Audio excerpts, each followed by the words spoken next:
राधे राधे दोस्तों, चलिए सुनते हैं आज की कहानी। भगवान और भक्त, उसके भक्त की एक सच्ची घटना। जानिए इस कहानी से कैसे करते हैं भगवान अपने भक्त की रक्षा। दोस्तों, एक बार की बात है, हिमाचल प्रदेश में ठंड में कुछ सेना के नौजवान देश की रक्षा कर रहे होते हैं और वह एक रास्ते से गुजरते हैं, लेकिन उन्हें बहुत ज़्यादा ठंड लग गई होती है और बहुत चलने की वजह से उन्हें भूख भी लग जाती है। वह सोचते हैं कि रात हो गई है और यहाँ पर कहीं रुकने की जगह भी नहीं है और ऐसा भी नहीं है कि कहीं पर चाय की दुकान हो कि हम चाय भी पी लें। सुनसान जगह है। तो वह ऐसे ही सोचते सोचते आगे बढ़ते रहते हैं। तभी उन्हें एक दुकान नज़र आती है, लेकिन वह दुकान बंद होती है। वह उसके सामने आराम करने के लिए बैठ जाते हैं। उनके दिमाग में आता है कि शायद यह चाय की दुकान है। यह सोचकर वह दुकान का ताला तोड़ देते हैं और वहाँ पर चाय बनाकर पीते हैं और साथ में बिस्किट भी खाते हैं। ऐसा करके उनकी ठंडी उतर जाती है और उनकी भूख भी मिट जाती है। लेकिन बाद में उनको बुरा लगता है कि उन्होंने दुकान का ताला तोड़ा है और पता नहीं किसकी दुकान होगी, हमने गलत किया है। तो वह ऐसा सोचकर वहाँ पर सभी पैसे इकट्ठे करके कुछ पैसे रख देते हैं। वह जितने की चाय पीते हैं उससे कहीं ज़्यादा पैसे रख देते हैं। उन्हें लगता है कि इस चाय की दुकान की वजह से हमारी थकान भी उतर गई है और हमारी बहुत मदद हुई है। वह खुश होकर वहाँ पर पैसे रख देते हैं और आगे चले जाते हैं। 2-3 दिन बाद वह उसी रास्ते से वापस आते हुए वह देखते हैं कि वह दुकान खुली हुई है। तो वह सोचते हैं, चलो देखते हैं, इसी दुकान से चाय पीते हैं और देखते हैं कि यह दुकान किसकी है। वहाँ चाय पीने के लिए रुक जाते हैं। तो वह देखते हैं कि वहाँ पर एक बुजुर्ग आदमी काम कर रहा है और उस बुजुर्ग से बोलते हैं, काका हमारे लिए चाय बना दो। और उस आदमी से बात करने लगते हैं और ऐसे ही बात करते करते वह बताता है कि भगवान हमारी हमेशा मदद करते हैं और भगवान हमारे हमेशा साथ रहते हैं। तभी उसको पूछते हैं कि तुम यह बात कैसे कह सकते हो कि भगवान हमेशा हमारा साथ देते हैं और हमेशा हमारे साथ रहते हैं। उन्होंने देखा कि वह बहुत विश्वास के साथ यह बात कर रहा है, तो उन्होंने उसके इतने गहरे विश्वास का कारण पूछा कि तुम कैसे कह सकते हो कि भगवान हमारा साथ हमेशा देते हैं।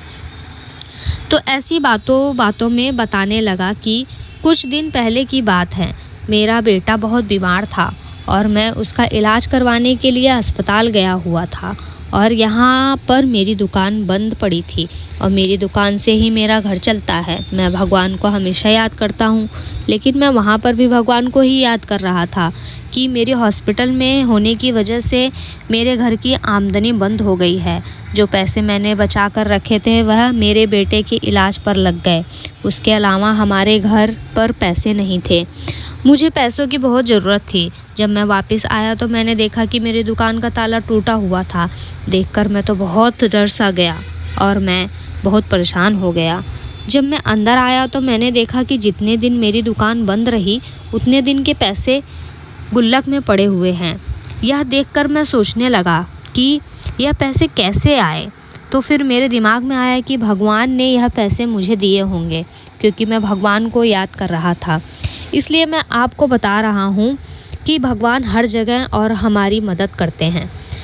ऐसा देखकर और उसका इतना विश्वास है, कोई भी नौजवान कुछ नहीं बोला और चुपचाप चाय पीकर बोले, चाय बहुत अच्छी थी काका, और उसके पैसे देकर आगे निकल गए। तो दोस्तों, मैं आपको यही बताना चाहती हूँ कि यह बात सच है। भगवान हमारी मदद करने नहीं आते, बल्कि वह किसी न किसी रूप में आकर हमारी मदद करते हैं या किसी इंसान के रूप में हमारी मदद करते हैं।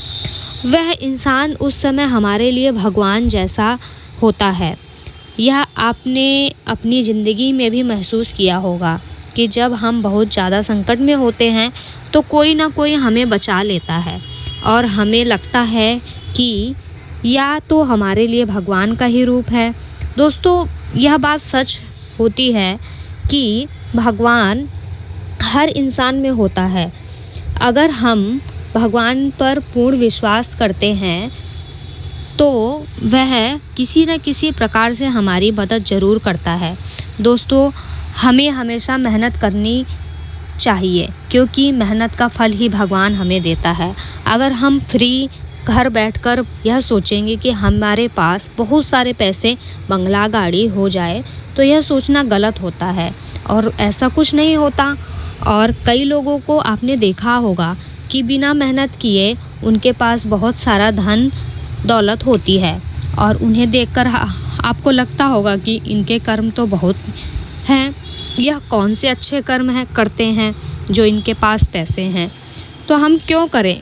लेकिन ऐसा नहीं होता है, क्योंकि पैसा ही सब कुछ नहीं होता। अगर उनके पास सब कुछ है तो उनके पास किसी न किसी चीज़ की कमी ज़रूर होगी। पैसा भी तभी अच्छा लगता है जब हमारे पास दूसरे प्रकार के अन्य सुख भी हो, जैसे हमारी काया स्वस्थ हो, हमारी आज्ञाकारी संतान हो, आज्ञाकारी पत्नी हो, हमारे घर में कलेश नहीं हो। तो दोस्तों, अगर हम भगवान के शरण में जाते हैं तो हमें सभी प्रकार के सुख मिलते हैं और संतुष्टि होनी चाहिए कि हम कम पैसे में भी अपना गुजारा कर सकते हैं। परंतु जीवन में दूसरे सुखों का होना भी बहुत ज़रूरी है। पैसे से सब कुछ नहीं खरीदा जा सकता। राधे राधे दोस्तों, आप लोगों का बहुत बहुत धन्यवाद।